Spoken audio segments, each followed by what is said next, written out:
नमस्कार दोस्तों, मैं हूं आपका दोस्त विजय विद्रोही। आप मुझसे जुड़ चुके हैं, इसके लिए आप सबका तहे दिल से शुक्रिया। और अगले 8-10 मिनट में आपसे जुड़े रहने की कोशिश करूंगा। तो दोस्तों, एक बात अच्छी तरह तय है कि महाराष्ट्र में जब तक राजनीति का ध्रुव तारा एक तरह से शरद पवार है, तब तक महाविकास आघाड़ी को सत्ता में आने से कोई नहीं रोक सकता। महाविकास आघाड़ी की एकता में कोई बाधा नहीं डाल सकता। कुल मिलाकर महाविकास आघाड़ी का बाल भी बांका नहीं कर सकता। लेकिन महायुति यानी बीजेपी के गठबंधन की हालत ठीक नहीं है। अभी तो बीजेपी यही तय नहीं कर पा रही है कि अकेले चुनाव लड़ना है या सिर्फ एकनाथ शिंदे के साथ मिलकर चुनाव लड़ना है, या फिर एकनाथ शिंदे और साथ साथ अजीत पवार को भी साथ लेकर चुनाव लड़ना है। अजीत पवार से किनारा करना तय हो गया है, लेकिन कैसे किनारा किया जाए अभी तय नहीं है। अजीत पवार गुट के लोग कह रहे हैं कि कम से कम 100 सीटें चाहिए उनको लड़ने के लिए। 100 सीटें कैसे मिल जाएंगी? एकनाथ शिंदे के लोग भी 90-100 सीटों की मांग कर रहे हैं। तो 288 में से 200 सीटें बीजेपी दे देगी, तो कुल क्या सिर्फ 88 सीटों पर चुनाव लड़ेगी। अजीत पवार गुट के लोग कह रहे हैं कि जितने विधायक अजीत पवार दादा साहब दादा भाई तोड़ कर लाए, उतनी तो सीटें दे दो, और उतनी सीटें अलग दे दो जहां पर अजीत पवार के विधायक पिछली बार क्लोज सेकंड थे या नजदीकी का मुकाबला हारे थे। यही दावा एकनाथ शिंदे के लोग कह रहे हैं कि जितने लोग हम अपने साथ लेकर आए, उन विधायकों को लेकर आए, उनको मंत्री पद का लालच दिया गया, वो भी पूरा नहीं हुआ, तो क्या उनकी विधायकी भी चली जाएगी? क्या टिकट भी नहीं मिलेगा? उतने लोगों को तो दे दो। और यही सब जोड़ दिया जाए तो 125-150 के आसपास हो जाता है। तो बीजेपी बड़ी मुश्किल में है इस रूप में। लेकिन शरद पवार ने एक बयान से महाविकास आघाड़ी में बड़ी संभावित टूट या खटपट होने से बचा लिया। दरअसल संजय राउत कुछ भी बोल देते हैं। कुछ लोग कहते हैं मुंह का बवासीर हो गया है, मोटे तौर पर ये बयानों का बवासीर हो गया, इस तरह की बात कहते हैं। उन्होंने कह दिया कि उद्धव ठाकरे के नेतृत्व में चुनाव होगा, मुख्यमंत्री पद के रूप में एक कैंडिडेट सामने होना चाहिए, चेहरा सामने होना चाहिए, बिना नाम लिए कोई फर्क नहीं पड़ता, सब जानते हैं इसका मतलब उद्धव ठाकरे है। लेकिन शरद पवार समझिए कि इस बयान से महाविकास आघाड़ी में थोड़ी सी हलचल मच सकती है, भ्रम की स्थिति पैदा हो सकती है। कांग्रेस और एनसीपी के विधायकों और नेताओं में थोड़ा सा मनी मन गुस्सा भी पैदा हो सकता है, और जो सामूहिक नेतृत्व की भावना है वो पीछे दरक सकती है, और जो महागठबंधन की जो एकता है उसमें दरार आ सकती है।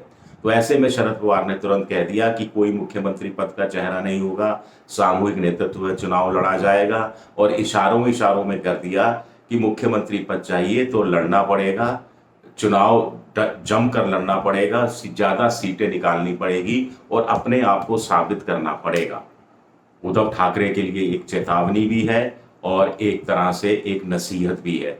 दरअसल लोकसभा चुनाव में उद्धव ठाकरे ने 20 सीटों पर चुनाव लड़ा था, 20 या 21, और सिर्फ 9 जीत कर आए थे। स्ट्राइक रेट सबसे कम रहा। 17 सीटों पर कांग्रेस ने चुनाव लड़ा, 13 सीट जीत कर आई। शरद पवार ने 10 में चुनाव लड़ा, 8 सीटें जीत कर आए। और ऐसे में शरद पवार ने उस समय ही एक तरह से इशारा कर दिया था कि भले ही लोकसभा चुनाव में माफ करना कम सीटों पर चुनाव लड़ रहे हैं, लेकिन जब विधानसभा की बारी आएगी तो सीटों की संख्या कम नहीं रहेगी। ऐसा नहीं शरद पवार 40-50 सीटों पर मान जाएंगे। तो ऐसे में वो एक तरह से गठबंधन के अंदर एक स्वस्थ प्रतियोगिता भी पैदा कर रहे हैं, कि स्वस्थ प्रतियोगिता की मिलकर लड़ेंगे, मिलकर आगे बढ़ेंगे, मिलकर सरकार बनाएंगे और मेहनत करेंगे, और ज्यादा से ज्यादा सीटें हर गठबंधन का साथी लाने की कोशिश करेगा, और उसके बाद मुख्यमंत्री का फैसला हो ही जाएगा। दरअसल कुछ लोग कह रहे हैं 288 सीटें हैं, तो 96 तीनों को 96 सीटें दे देनी चाहिए। उद्धव ठाकरे को लगता है कि 150 सीटें से कम नहीं मिलनी चाहिए। 150 सीटें मिल गई तो 130 सीटें बची, तो 60-65 सीटें कांग्रेस और शरद पवार के बीच बटेंगी, ये समझ से परे है। उधर अजीत पवार गुट के कुछ और 4-5 विधायक हैं, उन्होंने सुना है फिर एक बार नए सिरे से शरद पवार के यहाँ दरवाजा खटखटाया है। एकनाथ शिंदे के लोग भी दरवाजा खटखटा रहे हैं, लेकिन उद्धव ठाकरे साफ तौर पर कह चुके हैं कि ये गद्दार हैं और ट्रेटर्स हैं, और ट्रेटर्स को पार्टी में शामिल नहीं किया जाएगा किसी भी कीमत में। उनको शामिल करने की जरूरत भी नहीं है, क्योंकि उन्होंने विकल्प तैयार कर लिया है।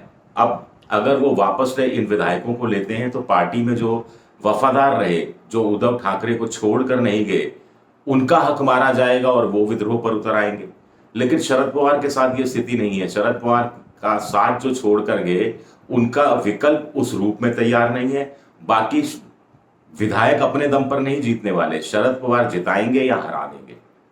तो शरद पवार का इस कदर दबदबा है और कांग्रेस भी चुपचाप शरद पवार की उंगली पकड़कर चल रही है कि जो शरद पवार कहेंगे, जहां सीटें मिलेंगी, जितनी मिलेंगी उतनी में मान लेंगे, और जहां पर जिन सीटों पर कहां कहां लड़ाया जाए उसको लेकर भी आपसी सहमति हो जाएगी। तो महाविकास आघाड़ी में इस कदर एकता दिखाई दे रही है। उधर महायुति महाराष्ट्र के अंदर बीजेपी गठबंधन की जो सरकार है, उसने करीब 67,000 करोड़ की खैरात बांटना या रेवड़ी बांटने की घोषणा की है, लेकिन उसके बावजूद उसका आत्मविश्वास उस रूप में सामने नहीं आ रहा। महिलाओं के लिए 21 से 60 साल की महिलाओं के लिए 1500 रुपये हर महीने देना, साल में 3 गरीबों के लिए गैस सिलेंडर मुफ्त करना, पेट्रोल और डीजल पर जो टैक्स है वो 24% से घटाकर 21% कर देना, इसके अलावा तमाम तरह की घोषणाएं हैं। लेकिन चुनाव के ठीक पहले की गई घोषणाओं का उतना असर होता नहीं है। राजस्थान के चुनाव में, छत्तीसगढ़ के चुनाव में और भी कई राज्यों के विधानसभा चुनाव में हमने इस चीज को अपनी आंखों से देखा है। तो दिलचस्प स्थिति है महाराष्ट्र में लोकसभा में जितनी सीटें महागठबंधन को मिली, अगर उनको ट्रांसलेट किया जाए विधानसभा सीटों में तो 155 का आंकड़ा बैठता है। बहुमत के लिए 145 चाहिए और महायुति के पास 125 का आंकड़ा बैठता है। बहुमत के लिए फिर 145 146 चाहिए। कंफर्टेबल स्थिति में हैं शरद पवार, लेकिन वो चाहते हैं कि ये टारगेट कम से कम 180 के पार होना चाहिए। और वो ये भी जानते हैं कि पोचिंग की कोशिश अभी भी बीजेपी करने से बाज नहीं आएगी। हालांकि पहले 2 घर तोड़े लेकिन अपना घर वो संवार नहीं पाई, वो एक अलग कहानी है। चलिए देखते हैं कि अगले 1 आध महीने में क्या होता है और प्रधानमंत्री का चेहरा कितना बिक पाता है, कितना नहीं बिक पाता है, ये बात भी देखना दिलचस्प होगी।